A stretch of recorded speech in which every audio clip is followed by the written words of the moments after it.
going on, guys? Welcome back to the channel. Today's video will be pretty short and sweet. I asked the internet how to fix my forehand, and what you're thinking, horrible idea, terrible idea. A lot of different opinions out there on how to throw a forehand, like this guy who just says do a backhand.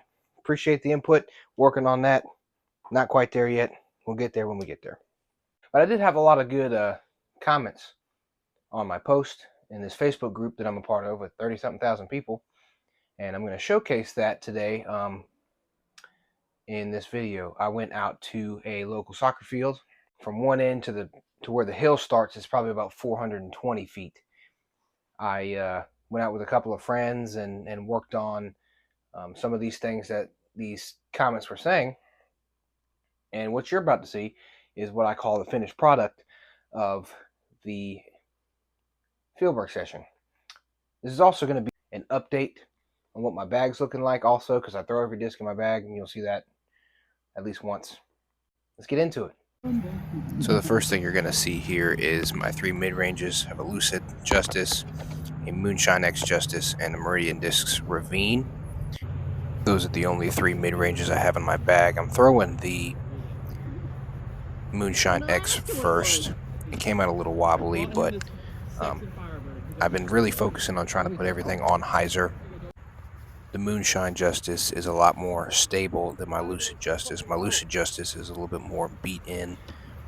They both still fade to the right at the end of the flight, but the Lucid Justice goes a little bit straighter and has a little bit less fade because it is beat in. The Meridian Discs Ravine, I can get that thing to flip up and ride left, even though it is a 5.502.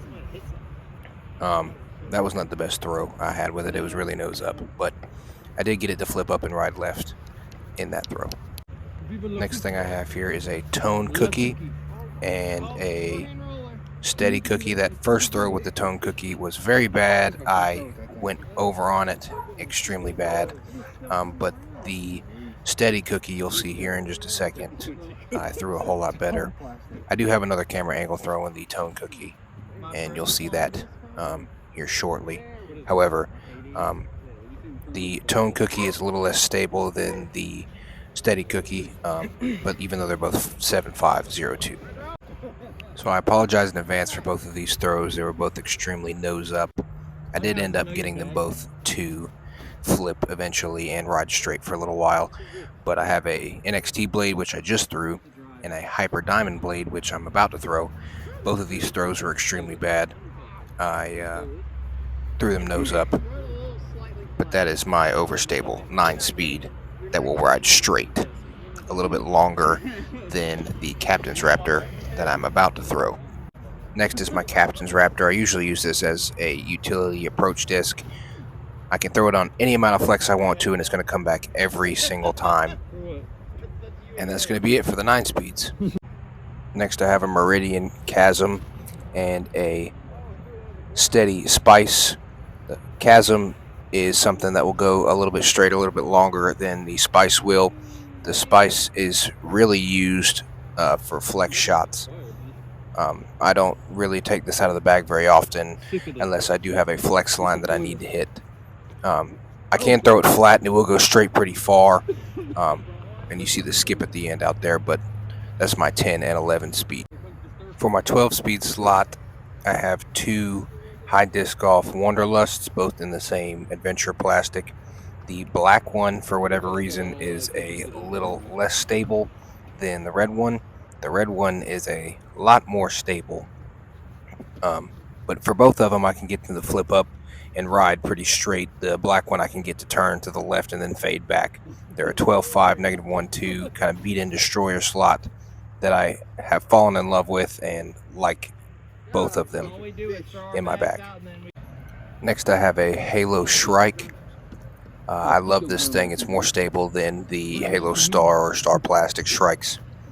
I can get this thing to flip up and ride left forever, and it will come back at the end.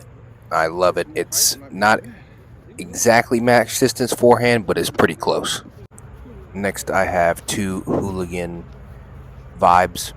The blue one is for tomahawks only. It goes about 250 every single time, has a nice pan to the right. And the orange one that I'm about to throw is a bit newer. I use it for forehands now.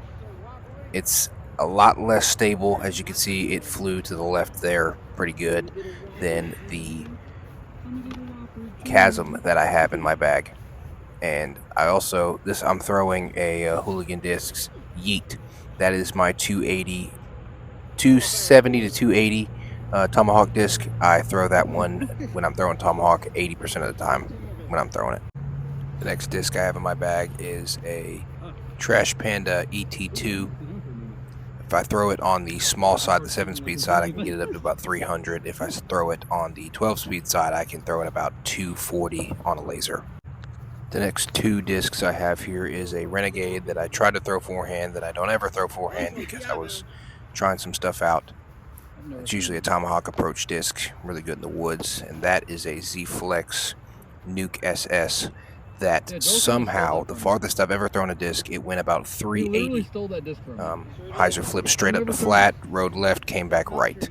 It was the farthest I've ever thrown a disc.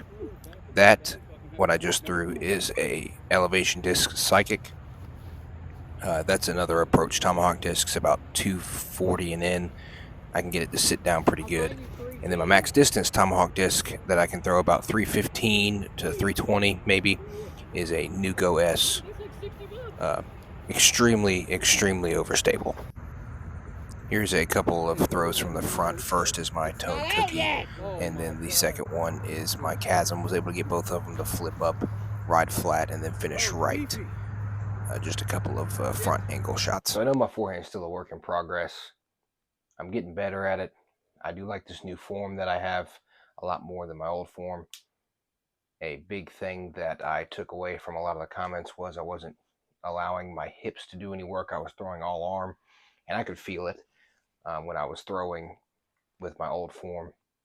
With this little bunny hop that I have now, I can feel myself shifting my weight from my back to my front, using my hips like that baseball swing that they were talking about. And it has helped me, and I do enjoy watching a disc flip up to flat and then do what it's supposed to do when I get it to come out of my hand, not at a wobble. Still working on grip things, still working on consistency issues that I have, but we're getting there. Some discs that weren't shown in that video, I have an elevation disc koi for jump putts because I can't jump putt or nothing. I have two Hooligan dimes that I use for my putting putters, and I also have a Gateway Devil Hawk that is my throwing putter. It kind of does the same thing as the Justice. I'm working on figuring out how I want to proceed with that, but that's really the updated version of my bag and my forehand. So I hope you guys enjoyed that video. Please like, comment, subscribe, ring the notification bell. I post every Friday. You don't want to miss the next post. And also feel free to put any comments down below to help my forehand game. It's a work in progress. I don't want to move to getting better at my backhand yet until I have mastered a forehand form that I'm comfortable with. Because, as I said in my last video, really what got me from 715 rated to 831 rated now is strictly Tomahawk. I didn't really use much of anything else, forehand that is, or backhand, from my 715 rating at the beginning of the season to my 831 rating now, which is well over 100 points. So I know when I develop those two, I will hopefully jump in rating again, but it all comes with consistency and practice and this, that, and the third. So anyway, thank you guys so much for watching, and we'll see you next Friday.